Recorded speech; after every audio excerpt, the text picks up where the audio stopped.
প্রিয় জন্মভূমি এই পঞ্চগড়ের ছাত্র জনতা, আপনারা যারা আজকে এখানে উপস্থিত আছেন, আপনাদের কাছে কিছু প্রশ্ন করতে চাই।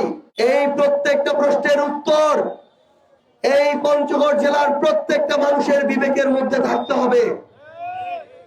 প্রথম প্রশ্ন, 2024 সালের জুলাই অভ্যুত্থানে বাংলাদেশটাকে যে জায়গায় দেখতে চেয়ে আপনারা রাজপথে নেমেছিলেন, জীবন দিলেন, রক্ত দিলেন, বাংলাদেশ কি সেই জায়গায় গিয়েছে?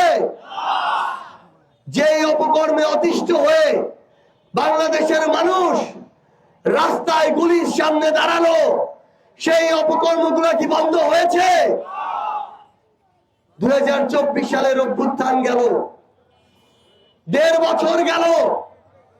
আমরা এই পঞ্চগড় থেকে শুরু করে সারা বাংলাদেশে নতুন করে আবার নতুন কিছু রূপ দেখা শুরু করলাম।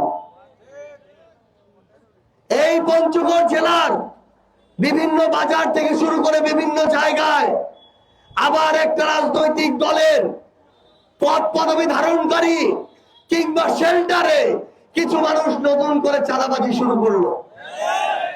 জেলা থেকে উপজেলা, উপজেলা থেকে ইউনিয়ন কিছু মানুষ ক্ষমতার অপব্যবহার করে আবার নতুন করে মানুষকে হুমকি দেওয়া শুরু করলো।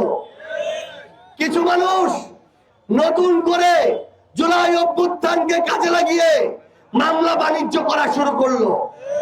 নতুন একটা চক্র তৈরি হয়েছে, নিরপরাধ মানুষকে মিথ্যা মামলা দেওয়ার আগে ভয় দেখি একবার টাকা নেয়, মিথ্যা মামলা দেয়া হলে মামলার নাম কাটানোর জন্য আরেকবার টাকা নেয়, মামলাও যখন হয়ে যায়, নামও যখন থেকে যায়, তখন জামিন করার জন্য আবার টাকা নেয়।